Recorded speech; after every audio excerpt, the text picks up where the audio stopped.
टाकला। एक महत्त्वाचं आपण पाहिलं असेल, आता बाहेर काय झालं अजून माझ्या कानावर थोडं थोडं येत आहे, चॅनलमधून ऐकत आहे, माझे शिवसैनिक बांधव मला सगळे सांगत आहेत. पण मुख्य गोष्ट हीच आहे, आपण फरक जाणून घ्या.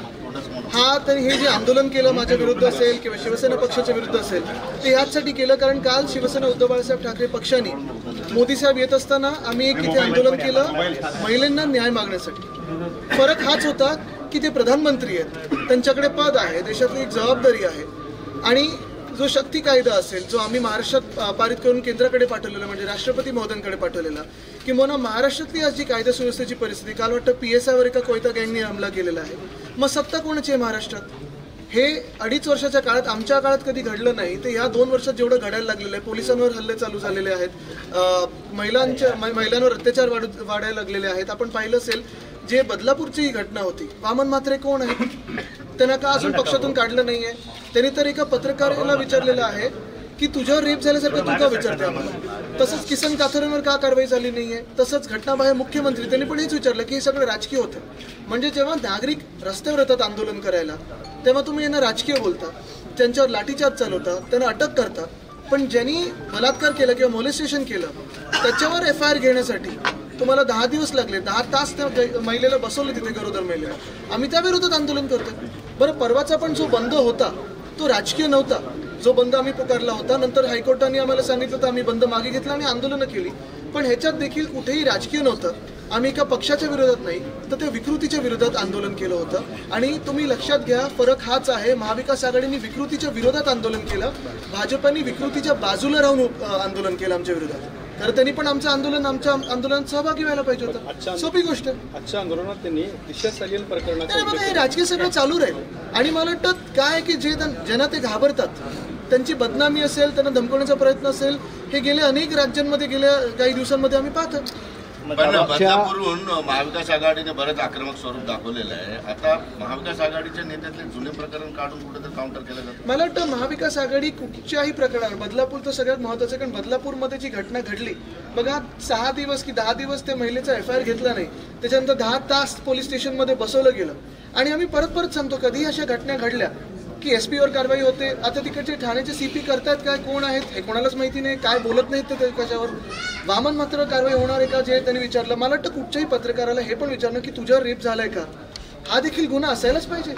या आताच्या आंदोलनामध्ये काल एक मंत्री निर्लज्जासारखे बोललेले आहेत की हे सगळं होतच असतं, त्यांच्यावर आरोप होते म्हणून आम्हाला त्यांना काढायला लागलं होतं. त्यांच्यावर कारवाई होणार आहे का? या आमने सामनेच्या काळामध्ये आत्ताच्या शिवसैनिकांवर लाठीचार्ज केला. आता काय, सरकार त्यांच्या हातात आहे. आणि मी परत तुम्हाला सांगतो, पोलिसांना दोष देत नाही, कारण पोलिसांना आदेश येतात. आपण तसं पाहायला गेलं तर जरांगे पाटील साहेबांवर जो लाठीचार्ज झाला होता, जी गोळीबार तिथे 2-4 गोळ्या उडवल्या होत्या, त्या कोणाच्या आदेशावर नव्हत्या.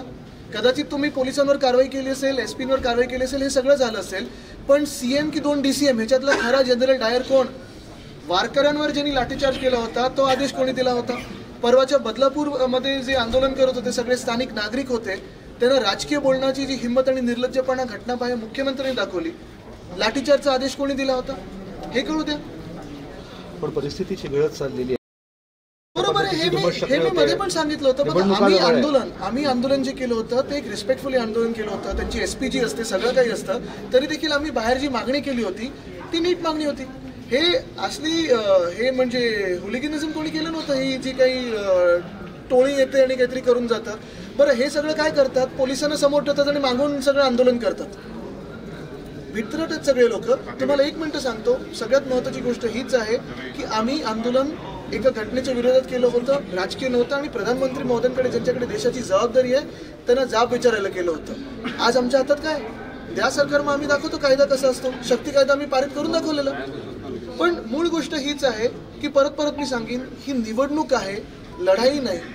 तर त्या समोरच्या पक्षाने हे लक्षात ठेवून तसं वागावं. तुमचं आंदोलन, सत्ताधाऱ्यांचं आंदोलन, यामुळे कायदा सुव्यवस्थेची चिंता लोकांना वाटायला लागलेली. काल आमच्या आंदोलनामध्ये कुठेही काय कायदा सुव्यवस्थेचा त्रास झाला होता का, हे मला सांगा तुम्ही. आताचे आक्रमक आंदोलन करू नये हे मी कधीच बोलत नाही. आंदोलन करणं गरजेचं आहे आणि तो आपला हक्क आहे. प्रत्येकाला लोकशाहीत हक्क आहे.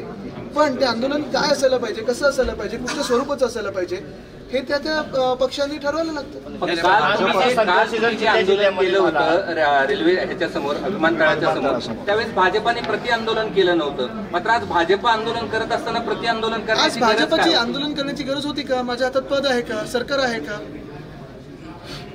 आम्ही ज्या गोष्टीच्या विरोधात आंदोलन केलं आणि प्रधानमंत्री महोदयांना आम्ही जो जाब विचारत होतो, काल त्यांना उत्तर द्यावं लागलं ना, त्यांनी उत्तर दिलंय. पण त्यांना अधिकाराने आंदोलन करायचं कुणाला? करू दे ना आंदोलन, पण आम्ही महत्वाची तीच गोष्ट बोलतो, जा ना जिथे करायचं तिथे करा. काल आमच्यासोबत त्यांनी यायला पाहिजे होतं प्रधानमंत्री महोदयांच्या समोर आणि आंदोलन करायला पाहिजे पण होतं. ती लोक आल्यावर तुमची मंडळी पण प्रचंड आक्रमक झाली होती. नक्कीच त्याचा काल मेसेज बघा काय होतं. विरोधी पक्षनेते असं म्हणाले की आंदोलन करण्याची जागा असते, काहीतरी ठरलेली जागा असते, संभाजीनगरची जागा ठरलेली आहे. पण मग तिथं जर तुम्ही भाजपकडे बोट दाखवत असाल, तुम्हालाही तो नियम लागू पडतो. मला वाटतं नियम दाखवण्यापेक्षा चला निवडणुकीला सामोरे जाऊया, मग विरोधी पक्षात ते बसतील आणि त्यांना आंदोलन करायची संधी असेल, पण आम्ही मोका देणार नाही, कारण आमचं काम तसं बोलतं. तुमचा दौरा होणार आहे, अंबादास म्हटलं दौऱ्यात कोण पुढे आला तर त्याचा चुराडा करू. शिवसेना आता पुराणा स्टाईल मध्ये मला वाटतं ते शिवसैनिकांची भावना असेल, त्याच्यात मी काही बोलू नाही. तुमची काय भावना आहे?